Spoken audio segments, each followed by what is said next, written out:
ನಮಸ್ಕಾರ. ಎಲ್ಲರಿಗೂ ಸ್ವಾಗತ. ಇವತ್ತು ನಾನು ಗಂಗಾದೇವಿಯ 12 ಪವಿತ್ರ ನಾಮಗಳ ಮಹತ್ವದ ಬಗ್ಗೆ ನಾನು ಹೇಳಿಕತ್ತೀನಿ. ನಾವು ಹಿಂದೂ ಧರ್ಮದೊಳಗೆ ಗಂಗಾ ನದಿಯನ್ನು ಕೇವಲ ಒಂದು ನದಿಯಾಗಲ್ಲ, ಸಾಕ್ಷಾತ್ ದೇವಿಯಾಗಿ ನಾವು ಗಂಗಾದೇವಿ ಅಂಥೇಳಿ ಪೂಜೆ ಮಾಡ್ತೇವೆ. ಅದಕ್ಕೆ ಗಂಗಾ ಮಾತೆಯ ಸ್ಮರಣೆ ಮಾತ್ರದಿಂದನೇ ಎಲ್ಲ ಪಾಪಗಳು ನಾಶವಾಗಿ ನಮ್ಗೆ ಪುಣ್ಯ ಪ್ರಾಪ್ತಿ ಆಗ್ತದೆ ಅಂಥೇಳಿ ಪುರಾಣದೊಳಗೆಲ್ಲ ಕಡೆಯೂ ಶಾಸ್ತ್ರನೂ ಹೇಳ್ತದೆ.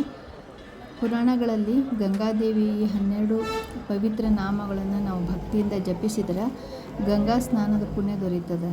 ನಾವು ಮನೆಯೊಳಗೇ ಸ್ನಾನ ಮಾಡ್ಲಿಕ್ಕೆ ಹತ್ತಾಗ್ಸೋದಕ್ಕೆ ಇವು 12 ನಾಮಗಳನ್ನು ಜಪಿಸಿ ನಾವು ಸ್ನಾನ ಮಾಡಿದ್ವಿ ಅಂದ್ರೆ ಅದು ಗಂಗಾ ಸ್ನಾನದ ಪುಣ್ಯನೇ ಏನಿರ್ತದಲ್ಲ ಅಷ್ಟೊಂದು ನಮಗೆ ಪುಣ್ಯ ಸಿಗುತ್ತದೆ. ಅವು ಯಾವ ಅಂದ್ರೆ 12 ನಾಮಗಳು ಹಿಂಗವ ನೋಡ್ರಿ. ನಂದಿನಿ, ನಳಿನಿ, ಸೀತಾ, ಮಾಲತಿ, ಮಹಾಪಗ, ವಿಷ್ಣು ಪಾದಾಬ್ಜ ಸಂಭೂತ, ಗಂಗೆ, ತ್ರಿಪಥಗಾಮಿನಿ, ಭಾಗೀರಥಿ, ಭೋಗವತಿ, ಜಾಹ್ನವಿ ಮತ್ತು ತ್ರಿದಶೇಶ್ವರಿ. ಈ ನಾಮಗಳದ್ದು ಇದ್ರದ್ದು ಶ್ಲೋಕ ಹಿಂಗದ. ನಾ ಇವು ಬರೇ ಹೆಸರಷ್ಟೇ ಹಂಗೆ ಬಿಡಿಸಿ ಹೇಳೀನಿ. ಈ ಶ್ಲೋಕ ಹಿಂಗದ: ನಂದಿನಿ ನಳಿನಿ ಸೀತಾ ಮಾಲತಿ ಚ ಮಹಾಪಗ, ವಿಷ್ಣು ಪಾದಾಬ್ಜ ಸಂಭೂತೆ, ಗಂಗೆ ತ್ರಿಪಥಗಾಮಿನಿ, ಭಾಗೀರಥಿ ಭೋಗವತಿ ಜಾಹ್ನವಿ ತ್ರಿದಶೇಶ್ವರಿ, ದ್ವಾದಶೈತಾನಿ ನಾಮಾನಿ ಯತ್ರ ಯತ್ರ ಜಲಾಶಯೇ. ಈ ನಾಮಗಳ ಅರ್ಥ ನೋಡಿದ್ರೆ ಗಂಗಾದೇವಿಯ ದಿವ್ಯ ಸ್ವರೂಪ ಮತ್ತು ಮಹಿಮೆ ಏನು ಅಂತ ತಿಳಿಬೋದು.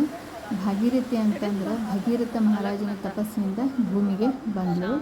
ಮತ್ತು ಜಾಹ್ನವಿ ಅಂದರೆ ಜನ್ಹು ಮಹರ್ಷಿಯೊಂದಿಗೆ ಸಂಬಂಧ ಹೊಂದಿರೋದ ಹೆಸರು, ಅದಕ್ಕೆ ಜಾಹ್ನವಿ ಅಂಥೇಳಿ ಬಂದಿದೆ. ತ್ರಿಪಥಗಾಮಿನಿ ಅಂದರೆ ಸ್ವರ್ಗ, ಭೂಮಿ ಮತ್ತು ಪಾತಾಳ ಈ 3 ಲೋಕಗಳಲ್ಲಿಯೂ ಇದು ನದಿ ಹರಿತದೆ, ಇದಕ್ಕೆ ತ್ರಿಪಥಗಾಮಿನಿ ಅಂಥೇಳಿ ಅಂತಾರೆ. ನಾವು ಪ್ರತಿದಿನ ಬೆಳಗ್ಗೆ ಸ್ನಾನದ ಸಮಯದೊಳಗೆ ಅಥವಾ ಪೂಜೆ ವೇಳೆ ಈ ನಾಮಗಳನ್ನು ನಾವು ಸ್ಮರಿಸಿದರೆ ನಮಗೆ ಮನಸ್ಸಿಗೆ ಶಾಂತಿ, ಆತ್ಮಶುದ್ಧಿ ಮತ್ತು ದೇವಿಯದು ಗಂಗಾದೇವಿದು ಕೃಪೆ ನಮಗೆ ದೊರೆಯುತ್ತದೆ. ಅದಕ್ಕೆ ಗಂಗಾದೇವಿಯ ಅನುಗ್ರಹದಿಂದ ಜೀವನದಲ್ಲಿ ಶುಭ ಫಲಗಳು ಮತ್ತು ಸಕಾರಾತ್ಮಕತೆ ಮತ್ತು ಆಧ್ಯಾತ್ಮಿಕ ಪ್ರಗತಿ ಉಂಟಾಗ್ತದೆ. ಆದ್ದರಿಂದ ನಾವು ಒಂದು ಸ್ವಲ್ಪನೇ ಒಂದು 2 ನಿಮಿಷನೂ ನಾವು ಟೈಮ್ ಮಾಡಿಕೊಂಡು ಈ ಗಂಗಾ ಮಾತೆಯದು 12 ಪವಿತ್ರ ನಾಮವನ್ನು ಭಕ್ತಿಯಿಂದ ಸ್ಮರಿಸಬೇಕು.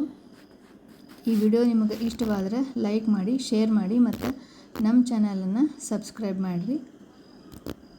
ಜೈ ಗಂಗಾ ಮಾತೆ.